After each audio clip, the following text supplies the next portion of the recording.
idan ka taɓa siyan fili ko musamman ka siya ta hannun lauya ko kuma wani reliable company wanda kamfanin sananne ne, akwai abin da suke kira lauyoyi suke kira da indemnity clause. Wannan indemnity clause din wato ba wai kawai bayani ne na filin ba, a bayani ne matsayin shi wanda zai siyar da filin, sannan shi kansa wannan kadarar da zaka siya ko fili ko plaza ko gida ko wani industry ne, me matsayinsa a dokar ƙasa, sannan wanda zai siyar ma din nasa ne ko kuma wakilci yake yi. Idan wakilci yake yi an ba shi dama ya siyar maka a dokance, ba wai a baki ba, a dokance ina statement yake cewa me wannan wurin yayi approving cewa wannan bawan Allah ya wakilce wajen sayar da wannan kayan.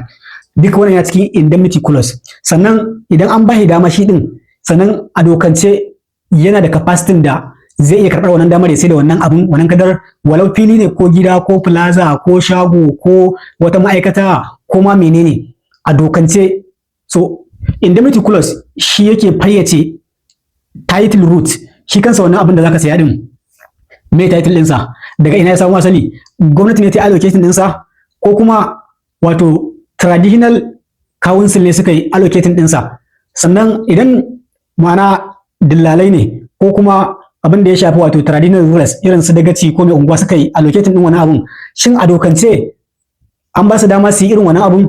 Suna da dama su yi irin wannan, amma a dokance a rubuce sun yi ta inda ya kamata, sun yi ta hanyar da ya dace don ka guje matsala. Ba laifi bane don ka sai abin da yake misali ka sai gona ta karkashin wato irin dagaci ko na abu, duk a dokance akwai, amma akwai rubutu wanda yake a dokance ana so sai an yi shi, sai wannan rubutun ya cika ka'idoji a dokar kasa, tukun wani abun zaka iya mallakarsa lafiya ba tare da rikici ba nan gaba. Saboda haka indemnity clause din nan shi sake so duk lokacin da zaka yi transaction, musamman na abin da ya shafi kadara, real estate is mata shawarma ina gaya. Saboda haka yake da kyau ka nemi masana, musamman lauyoyi, sound property lawyer. Ba kowane lauya ne yake zai iya fassara maka dokar ko kuma ya zama ya yi specialize, ya samu kwarewa ta musamman harkar gidaje da filaye ba. A akwai lauyoyin da su a nan bangaren su ne nasu, akwai wani bangaren kuma lauyoyin da za ga su a bangaren wato taimakon al'umma in an cinye haƙƙin wancan na suka fi karfi. Ba kowane lauya ne ya kware a harkar wannan ba, a harkar real estate ba. Saboda ka nemi sound property lawyer ko ka nemi kamfanin da ka san sun kware, suna da lauyoyi, suna yin abu bisa amana da doka. In za ka yi mu'amala ka sasa a ciki, in ba haka ba kana ganin rubutu wane ya sayarwa, duk wannan ba shi bane ba.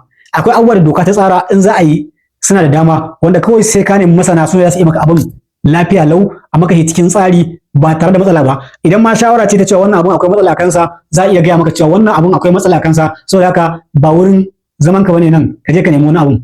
Saboda haka yake da kyau kuna neman mutanen da kun san suna da kamfani. Ka sa a kamfanin ma masu real estate akwai wanda yanzu ka sai wato kadar a wurinsa ka kai kara, so a dokance ma wannan mutumin ba shi da hurumi na mallakar kadara sai idan ya cika wasu yarda. So saboda haka san wa za ka yi mana da shi a dokance, saboda in ba haka wata ran za ka fada cikin matsalar da za ka zo kana nadama.